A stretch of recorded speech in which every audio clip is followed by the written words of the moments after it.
Hi everybody, this is Mr. Casada here. Today is Veterans Day, and it's time for us to pay our respects to those who served in our military, and we all stand united in respect for our veterans. Now you go to Middletown High School, and you have the best history teachers in the world, so you probably already know this. But I just want to remind you that this holiday started as a day to remember the heroism of those who died in our country's service. It was originally called Armistice Day, and it fell on November 11th because that is the anniversary of the signing of the armistice that ended World War I. It was the 11th day of the 11th month in the 11th hour in the year 1918. World War I, or the Great War as it was known then, was nothing like anyone living had ever experienced or probably even imagined. It was the bloodiest, most devastating conflict that the world had ever seen up until that point. There was unimaginable death and destruction, only to be outdone 2 decades later with an even costlier war in World War II. Now today, people all over our community will be honoring the brave men and women who have served our country. In fact, you may see many people wearing red poppies on their lapel or their hats as a remembrance for our veterans. Now, red poppies had been associated with the war for many years, even before World War I. People noted that poppies grew quickly in fields after battle. Now, this was because the lime content would go up and leave only certain plants able to thrive. So even though the landscape was destroyed, these plants would grow there.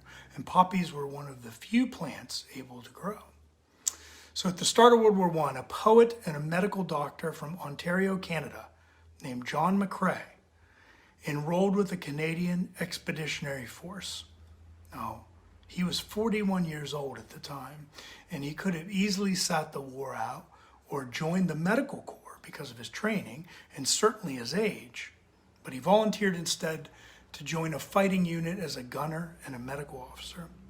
It was actually his second tour of duty in the Canadian military. In 1915, McCrae fought in a famous or infamous battle, the Second Battle of Ypres in the Flanders region of Belgium. This is where the German army launched one of the very first chemical attacks in the history of war. They used 150 tons of chlorine gas, but even so, they were not able to break through the Canadian line, which held for 2 weeks. If you've ever read the accounts of this and what chlorine gas does to people, it's truly horrible. In that battle, a close friend of McCrae's was killed. McCrae wrote a poem dedicated to him and the other fallen soldiers, but he quickly discarded it. He didn't think it was very good. Now, luckily, his men retrieved it from the trash and they made him keep it. And it was entitled In Flanders Fields. It was written in a French style of poetry called a rondeau, 13 lines divided into 3 stanzas. And it reads like this. In Flanders fields the poppies blow, between the crosses row on row, that mark our place, and in the sky the larks, still bravely singing, fly, scarce heard amid the guns below. We are the dead. Short days ago we lived, felt dawn, saw sunset glow, loved and were loved, and now we lie in Flanders fields. Take up our quarrel with the foe. To you, from failing hands we throw the torch. Be yours to hold it high. If ye break faith with us who die, we shall not sleep, though poppies grow in Flanders fields. In Flanders Fields became one of the most popular poems of its era and remains one of the most popular poems in Canadian literature. The poem was published throughout the world, crystallizing for people the sacrifice of the soldiers who died in what people hoped would be the war to end all wars. Now, McCrae would see the poem published, and he would see it gain worldwide popularity. But sadly, he would die before the end of the war, in January 1918 of pneumonia. In the coming years, America celebrated November 11th as Armistice Day until 1954, when the holiday was changed to Veterans Day in order to account for all veterans in all wars.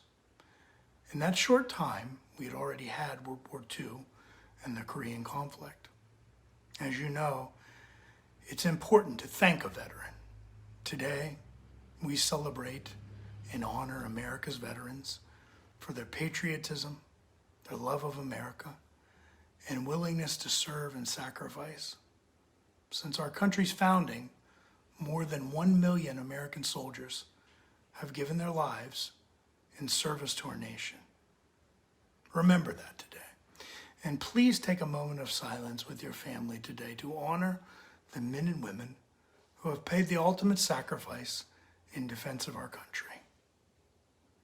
Thank you, everybody, and please thank a vet.